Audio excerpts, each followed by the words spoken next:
Personalidades comigo, Edmelo, você é o nosso convidado especial, Teatro Santo Agostinho, e claro, você vai acompanhar conosco hoje uma peça espetacular. Ao meu lado, Daniel Satti, para falar do homem mais inteligente da história. Daniel Satti, prazer te conhecer, acompanhei a peça nesse momento, um espetáculo falando de gestão emocional, depressão, situações em que as pessoas elas se envolvem, muitas vezes não sabem como sair delas, e esta peça, com um best-seller e, claro, adaptação teatral de Augusto Cury, ela apresenta às pessoas essa necessidade do cuidado pessoal e, obviamente, falar do homem mais inteligente da história que você vai nos contar agora. Obrigado pela oportunidade de falar com você. Obrigado pelo espaço, Ed, prazer é todo meu de estar aqui e agradecer essa oportunidade de podermos falar um pouco desse espetáculo e do nosso trabalho. O Homem Mais Inteligente da História é uma adaptação da obra de Augusto Cury, como você bem disse, e juntamente com a Francis Helena Costa, e que conta sobre a gestão emocional do homem Jesus. Eu acho que, eu estou sempre falando que o Augusto foi muito perspicaz em entender e querer discutir qual era a forma como este homem viveu nessa época, segundo a gestão emocional, tirando a parte religiosa. E a personagem que eu faço é o Marco Polo, que é um alter ego do Augusto, né?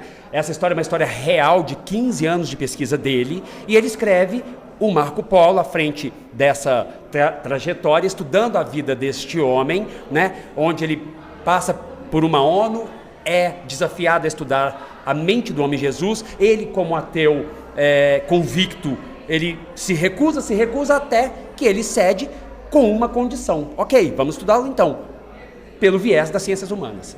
Aí então é que começa toda essa história e o Marco Polo conduz por meio de debates entre teólogos e neurocientistas a respeito dessa gestão emocional.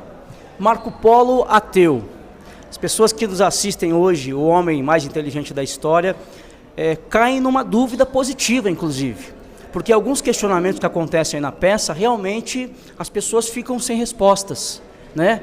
Muitas vezes a fé move as pessoas, mas nesse seu personagem do Marco Polo, ele apresenta situações fictícias que realmente aconteceram, questionamentos que vão além da fé, não é isso? E levam as pessoas a imaginar a importância no final, né, dando até um pouquinho do spoiler, da presença de Jesus e o porquê do tamanho da inteligência dele. Sim, eu acho que uma das coisas mais legais desse personagem, né, do Marco Polo, é justamente ele ser um ateu que é desafiado, e aí ele mesmo, não vou dizer que ele se converte, mas ele descobre coisas que ele não imaginava.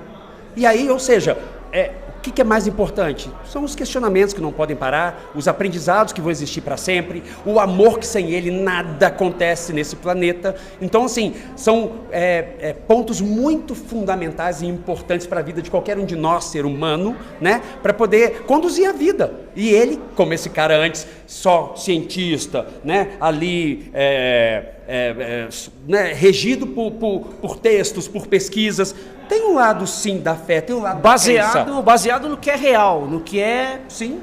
Que está na mão, né? No sim. que realmente ele enxerga. Exatamente. Então, eu acho que é bem interessante essa proposta da discussão. A verdade que, na minha opinião, Daniel, é que não teremos nunca uma resposta. Mas se estivermos discutindo a esse respeito, já está valendo. Vamos evoluir. Estamos debatendo. Bom demais. Fala um pouco desse elenco maravilhoso para encerrar o nosso bate-papo.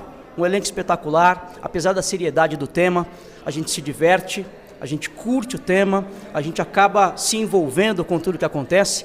Fala um pouquinho, daqui a pouco eles vão estar comigo, mas fala um pouquinho desse elenco maravilhoso que está hoje no Teatro Santo Agostinho, em São Paulo. Eu, Daniel Satti, Natália Rodrigues, Murilo Forsato, Pietro Alonso, Renan Rezende e Priscila Diminger. E os nossos stand-ins, que são Vitor Garbosa e Júlio Orlando, que se revezam em vários personagens. E a gente tem muito um feedback positivo do público como um bom trabalho. E a gente acredita que todos nós, com o tempo de experiência que temos, por gostarmos do que fazemos e fazermos o que queremos, não há como dar errado. Então a gente fica muito feliz, de fato, por ter esse feedback. Para encerrar, quem é o homem mais inteligente da história?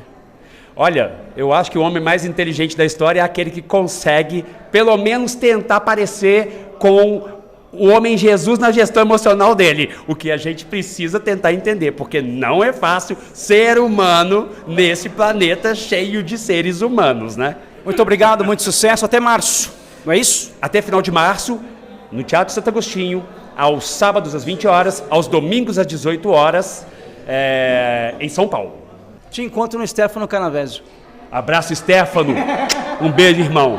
Personalidades comigo, Ed Melo, entrevista com informação e credibilidade.